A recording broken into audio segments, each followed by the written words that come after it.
আসসালামু আলাইকুম। কোরবানির ঈদের পর এই প্রথমবার আমরা কোনো হাটে গিয়েছিলাম গরু কেনার জন্যে।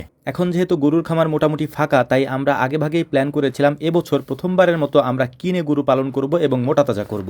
আপনারা জানেন যে আমরা এখনো পর্যন্ত কোরবানির ঈদে বা অন্যান্য সময় যে গরুগুলি আমরা বিক্রি করি মাংস হিসেবে, সেই গরুগুলি আমাদের কেনা না, এগুলি আমাদের খামারেরই গরু। এবং প্রথম থেকে শুরু করে আমরা এখনো পর্যন্ত যত ষাঁড় গরু বিক্রি করেছি তার সম্পূর্ণটাই আমাদের নিজেদের খামারের উৎপাদিত। আমাদের এখানকার বাছুর বড় হয় এবং সেটাই আমরা কোরবানির ঈদে বিক্রি করি। এই প্রথমবারের মতো আমরা কিনতে যাচ্ছি গরু।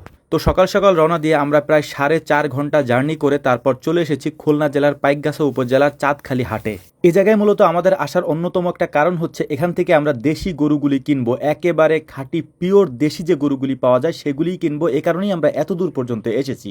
তো আলহামদুলিল্লাহ, এখানে আসার পর আমরা একটা জিনিস দেখে অবাক হয়েছি, সেটা হচ্ছে যে এখানে একেবারে দেশি পিওর গরুই পাওয়া যায়। এবং এখানে যখন আমরা আসতেছিলাম তখন পথে দেখেছি যে শত শত গরু ছেড়ে পালন করা হয় এখানকার গরু বেঁধে পালন করা হয় না, এবং এখানে তেমন একটা ঘাস পাতাও নেই, যে কারণে এই গরুগুলির স্বাস্থ্য দেখতে পাচ্ছেন তেমন একটা ভালো না, একেবারে শুকনা কঙ্কাল টাইপের। আমরা এই ধরনের গরুই খুঁজছিলাম, কারণ আমরা যেহেতু 3 মাস বা 4 মাসের একটা প্রজেক্ট করব এবং এই প্রজেক্টের জন্য এমন গরুই আমাদের দরকার, এবং আমরা এখানেই এসেছি এই জন্য। মূলত এটা একেবারে সুন্দরবনের কাছাকাছি, যেহেতু একেবারে বর্ডার পর্যন্ত আমরা চলে এসেছি প্রায়।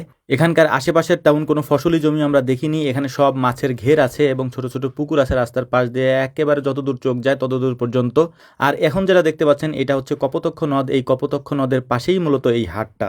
অনেকক্ষণ ঘোরাঘুরির পর আমরা অনেকগুলি গরু দেখলাম এখানে, এবং পছন্দ মতো কিছু গরু আমাদের হয়েছেও। তবে এখান থেকে গরু নিয়ে যাওয়াটা আমাদের জন্য অনেক কষ্টকর একটা ব্যাপার হয়ে যাবে, কারণ হচ্ছে এখান থেকে অনেক দূরের পথ আমরা পাড়ি দিয়ে এসেছি।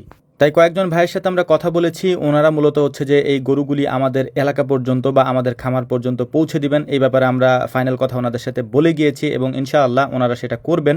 এর পাশাপাশি হচ্ছে যে গরুগুলি আপনারা দেখতে পাচ্ছেন এগুলি ছোট সাইজের গরু। আপনাদেরকে আগেও বলেছি আমরা একেবারে দেশি পিওর গরু খুঁজতেছিলাম, মানে পিওর দেশি ছাড়া গরু যেগুলো থাকে পাথারে, সেই গরুগুলো। আমাদের এই অঞ্চলে এইসব গরু তেমন একটা অ্যাভেলেবেল না, ওইখানে একেবারে অ্যাভেলেবেল। তবে অনেকে দামের কথা জিজ্ঞেস করতে পারেন যে ভাই দাম কেমন। দাম মোটামুটি ধরেন যে গরু হিসেবে ঠিকঠাক আছে, তবে আপনি এটা মনে করতে পারেন যে হয়তো এখানে কম বা ওইখানে বেশি, এরকম না।